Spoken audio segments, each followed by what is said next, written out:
Okay, good afternoon, everybody. Welcome to this afternoon show. My name is Phil Stepney. Thanks for joining me in the Hide. I hope you're all having a great day. So far, some of you come to the end of your day, others to the start of the day. Hope you're all very well. Let's see how this afternoon goes. So, like we did last week, and I think what we're going to be doing going forward is showing you more and more of the highlights or things you might have missed while you aren't able to watch the live cams. Some of you working, others sleeping. There's obviously moments when you can't watch the camera all day long. I certainly enjoy going through the highlights in the morning to see what we've missed. Folks, just a reminder, if you have any questions with regards to the show, it's so nice to have any questions. You can ask your questions in the box below, but you will need to be registered. If you're not registered and would like to engage and ask questions, please go ahead and do so. Love to hear your thoughts and if you have any questions, hopefully we have an answer. I just wanted to before we go to some of the highlights, I just wanted to have a quick look at Cat Eye. It's quite an unusual camera angle, and there are usual suspects. We have been seeing lots and lots of elephants, but it is wonderful to see them here at Cat Eye. Nice hot day. They've had a lot of rain again in these parts. You can see the rain clouds. And it's quite interesting though, as soon as the sun comes out and the rain passes, there's always some interesting activity around the waterholes. Nice to see these elephants. How are you doing, Suki? Leo and Margaret, I'm not sure if you're sitting there together, but hi, how are you doing? Thanks for joining me today. Hope all is well. So while these elephants are taking a relaxed drink here, we'll definitely pop in and out of the live cams throughout the show.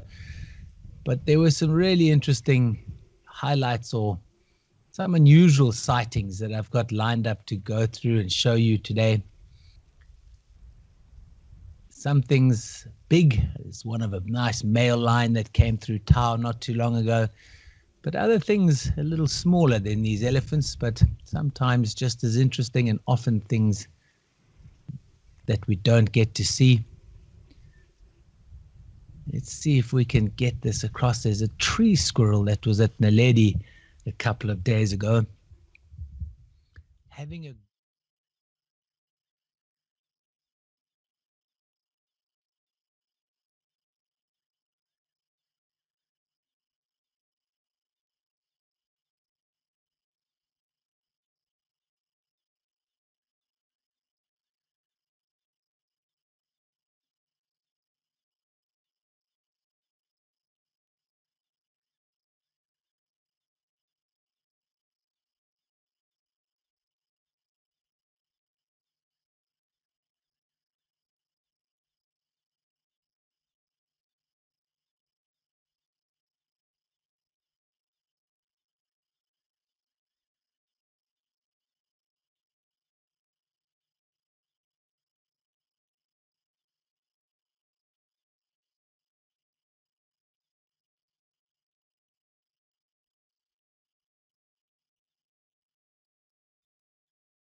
We'll get back into it and see how it manages to swallow. How it swallows that big fish. Very successful hunt.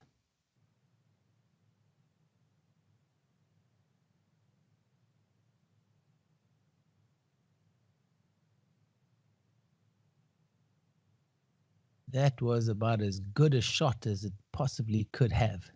Look at that.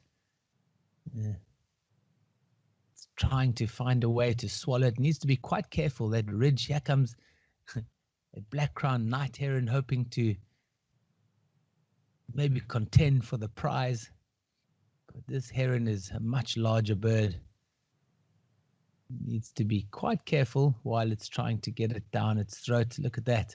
Very skillful. Moving out the way, out of the way of conflict. Might need a bit of water to wash it down.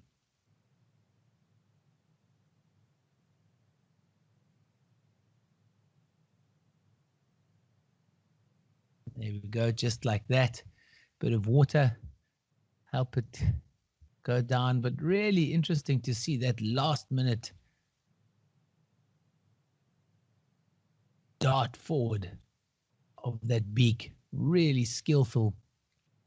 We've also often seen them feeding on frogs and catching them.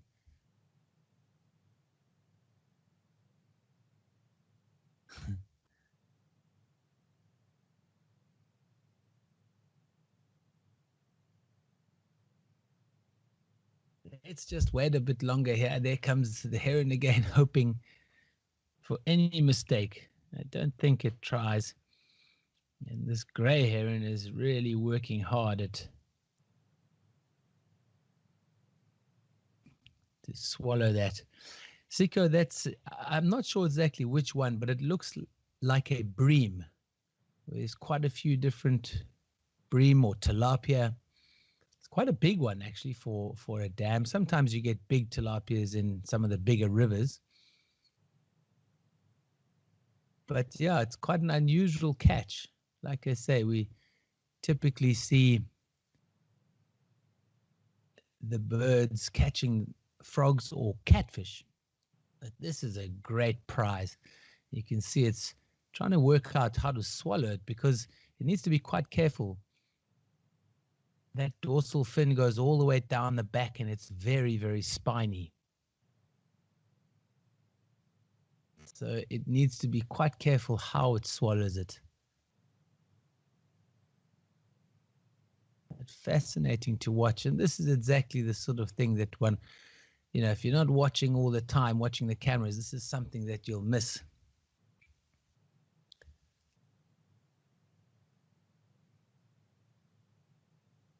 It's obviously always very nice to see the bigger animals, but to see this, I guess, real action, real life taking place, there it goes, is really special. Wow.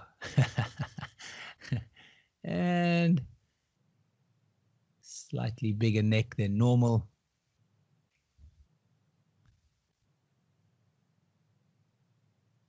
But that meal should last it quite a while.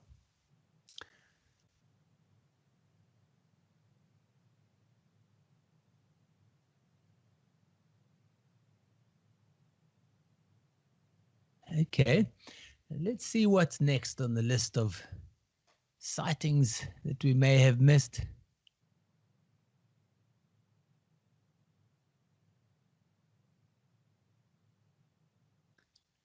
Just slowly going to see what we get across here. There we go. These were two black-backed jackals. Again, not the clearest of views, but you can make it out. And as we watch, they're quite busy in that space there, looking out for maybe there's a last little bit of leftover meal. I know lions moved through here in the last couple of days. And black-backed jackals is something we don't often get to see, but now as the winter starts moving in and the nights are cooler, there seem to be more and more sightings of them. They're the more common of the two jackals. There is a side-striped jackal around that's quite an unusual one. But these fellows, black-backed jackals, are right up there with the hyenas. Very cheeky, I find. Quite sneaky. Always looking for opportunities. They can hunt really well. They can, in fact, I've seen groups of 3 or 4 hunting together as a pack and taking down antelope the size of impala or springbok. So they are able to hunt, but why hunt when you can follow up and pick up the pieces that others have left behind? I guess if it's sustainable, it's obviously the easiest or most efficient way of feeding yourself. I just thought it's quite nice to see jackals. They are nocturnal, so it's something that those of us that are sleeping well, the cameras are filming them at night. It's quite nice to see them. I can't see through the thicket what they've actually got there, but I suspect there might be a little bit of food, maybe an antelope of some kind, a little snack for them.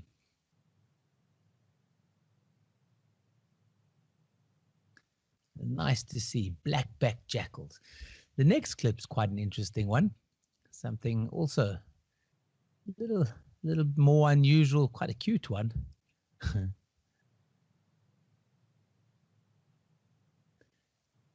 here we have a Swanson spurfowl with her chicks. There comes Mum, chasing them into line. They seem to think it's a game.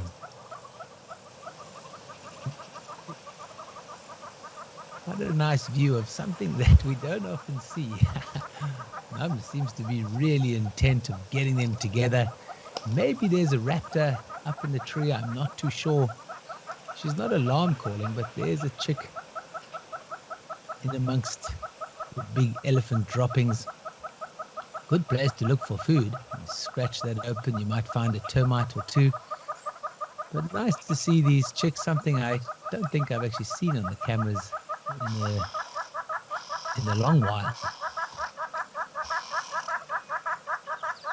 You can hear the yellow-billed hornbill calling in the background.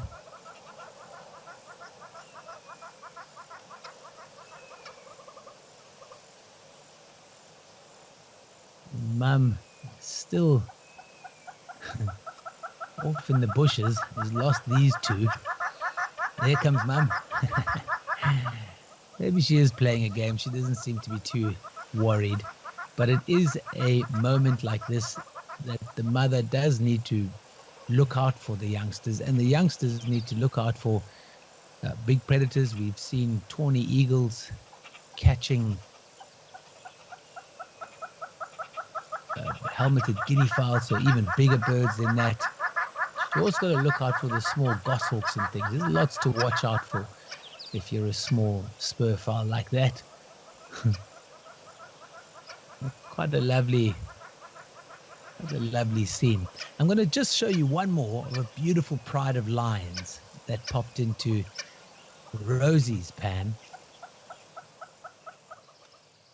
And Rosie's, this area, we haven't seen lions for a while, but just have a look at this. A whole pride, at least 3 of them. I guess that would count as a pride. They're family members. There may have been more that moved through. There's a young male still having a drink. What looks like a sibling female. There's the 4th big female at the back. Really beautiful scene. And again, when animals come down for a drink, especially predators, they don't often hang about. They've got lots of other things to do in their night. They actually look a little skinny. Look at that one walking off. I reckon they could head off for a hunt, could do with a meal. These males trying to get in as much water as possible. But this was 2 or 3 days ago at Rosie's pan. See how those black markings behind the ears and black on the end of the tail really stick out. Perfect for visual communication. There's no rush in this pride. They're coming for a drink. They may have walked a long way. They've got a huge territory here at Rosie's, and the direction they're going in, just for interest's sake, is towards the olifants can.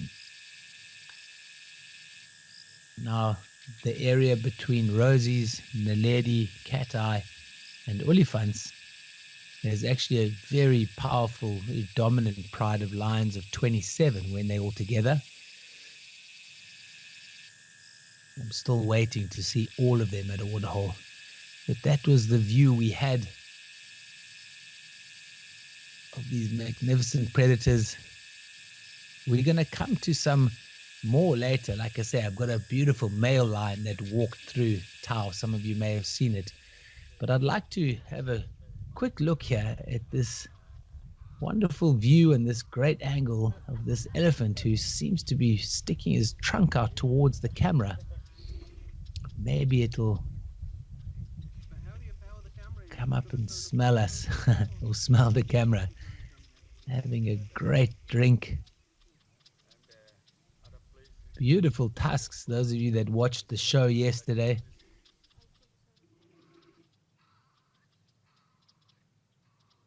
On the tuskers of Tembe. This is obviously smaller, but it's just a very perfect shape to those tusks. Suki, you were saying you saw an elephant. No, sorry, let me just go back there. Somebody said they saw an elephant with a broken tusk, if I remember correctly. I didn't see that, but I'll definitely look out for it.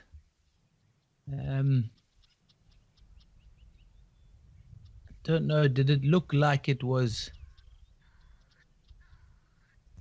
Leo and Margaret? You were saying here at Cat Eye, an injured tusk. Well, we'll definitely have a look out. You did say it was twisted and pointing backwards. That can happen quite often. It's not unusual. There's a little game drive vehicle in the corner there. But maybe let's go across to Naledi Dam. These elephants have headed off to Naledi Dam. And maybe, because when we started the show, there was a herd of elephants. And I'm wondering if we might not see that elephant again with a tusk pointing backwards. It's not unusual. So sometimes, often when they're young, and elephants bend that tooth essentially and cause it to grow in a different direction. It can grow. I've actually seen how one has bent up and started to grow through the trunk, which we eventually, in this particular area, we decided we'd help it out, because those elephants can become quite grumpy due to the pain that causes. So we managed to cut off the end that was pushing into the trunk.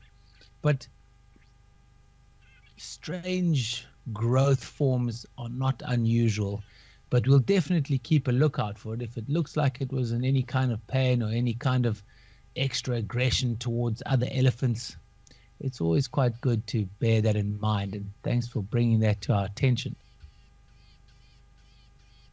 So I just want to have a quick look around here.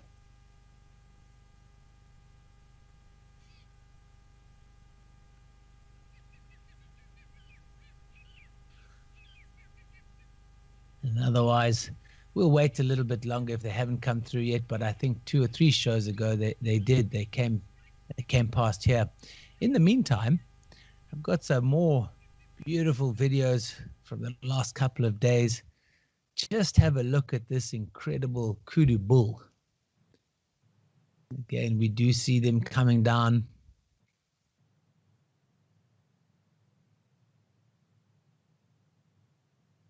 And I just thought, when I had a look at this, he's in absolutely perfect condition.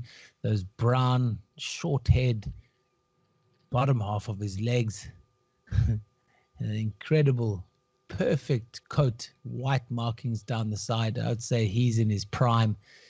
And see how he's chewing the cud. So they're the same as cattle. They're called ruminants. They've got 4 chambers in one stomach. And here, this kudu is just taking it really easy and digesting. Nothing seems to be bothering him at the moment. I guess when you're so big, beautiful, stately, you can be quite relaxed. Just look at those ears. Beautiful, huge ears, incredible sense of hearing. And what's interesting to see is how pink they are. So not only do they help for hearing, they also keep them cool, not dissimilar to elephants and the blood vessels that are close to the surface of the skin. On a hot day, you'll see that those ears are much redder, just like they are here. At night, they'll be whitish. And so that surface area of the blood vessels and veins is expanded. There's a bit of a breeze that'll blow over that blood and in turn cool essentially the brain and therefore the core temperature of the animal in these hot environments. So this is taken at Kwapan, which is right up in the north. I don't know if any of you remember that map that we showed 2 on points ago, but it's quite far north. It's just on the edge of the Kalahari Basin, and it gets really hot. That's the Kalahari Desert I'm talking about. As you go further north from here, it gets really dry and really hot. So on these hot days, this kudu is just taking it easy. Beautiful, beautiful animal.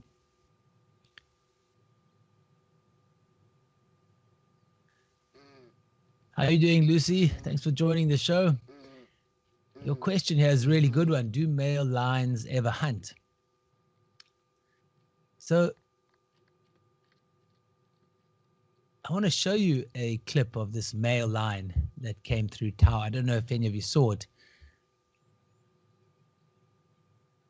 And he's a beautiful male lion. He looks like he's got a full stomach. And he's just cruising through this open area in front of the waterhole that we so often look out on. And I remember last winter we saw lots of lion activity, and I suspect it's going to start now again as things dry out. But beautiful big mane, black mane. And as we watch this clip, you're going to see that there's impalas very close to where he is. There's even some wildebeest that run by. And he actually, in this case, he's not hunting. He was roaring. I could just see the movement. Unfortunately, the sound's down. But he's trying to proclaim his territory, proclaim his presence, which is what they do a lot of the time. But to get to your the answer to your question, Lucy, they can hunt, and they hunt really well.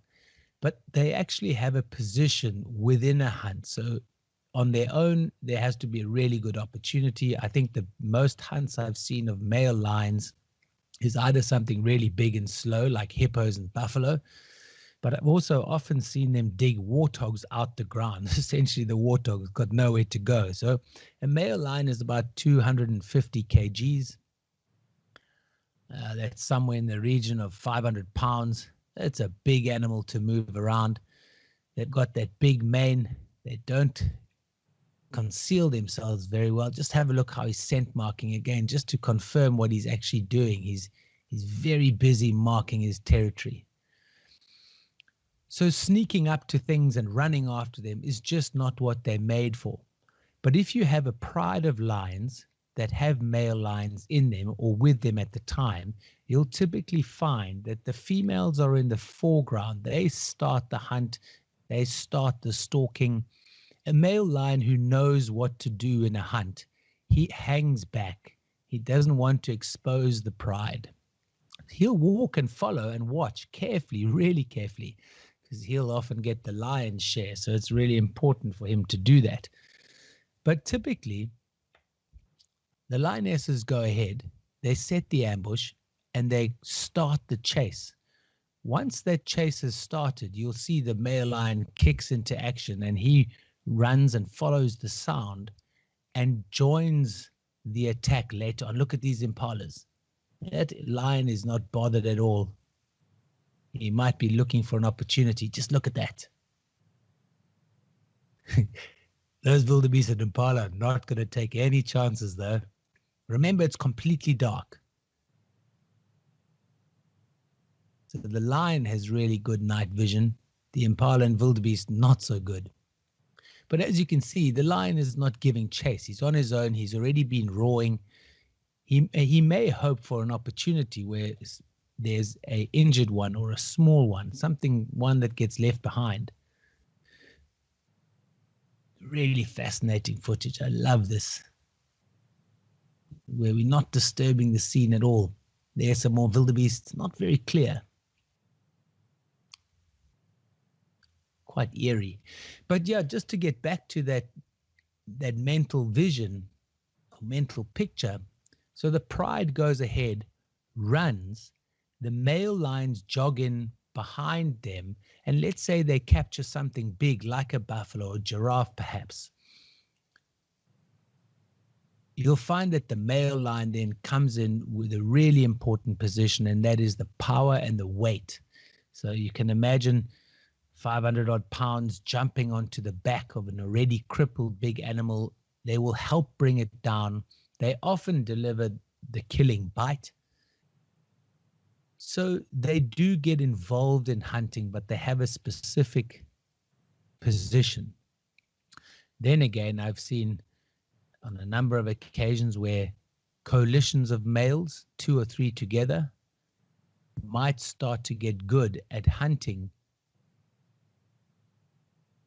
with each other. Often the bigger things.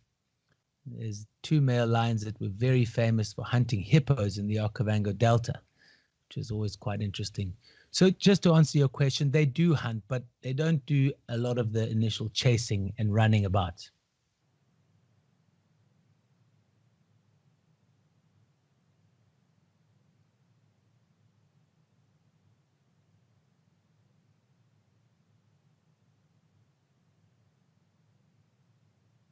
So I thought that video clip of this male lion was really interesting, and I do think it's something that we should look out for in the next couple of weeks.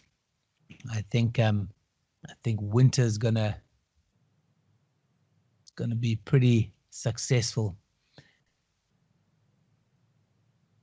Maybe last year we saw some cheetahs.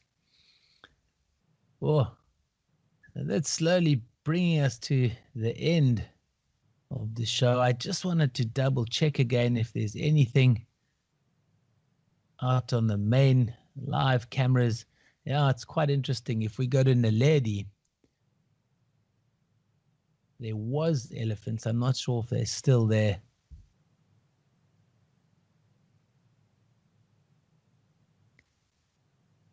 Yeah, there they are. Okay, that's a nice way to end. So we started at Cat-Eye with elephants. And as you can see here, it's quite nice for you all to know if elephants head off in a, I guess, left of camera direction from Cat-Eye, you might find that they pop out 10 or 15 minutes later at Naledi. There's a really thick game path. I don't know, again, any of you that watched that on point show that we gave of the position of our cameras, it should be on the saved videos. You can go back and watch it again. Some of the aerial shots will give you a good idea of the network of elephant paths around the cameras and the water holes.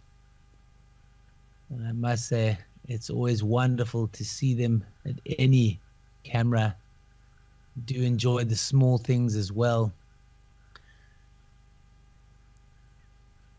But that male lion is definitely a highlight. And just to give you a heads up for next week on Point Show, we thought of doing predators.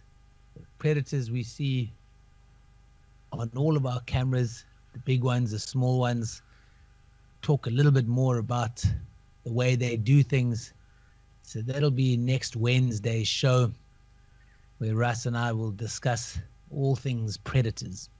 Thanks so much for joining me again today. It's always really nice to engage with you. Thanks for letting us know about that elephant. We'll keep a lookout for it.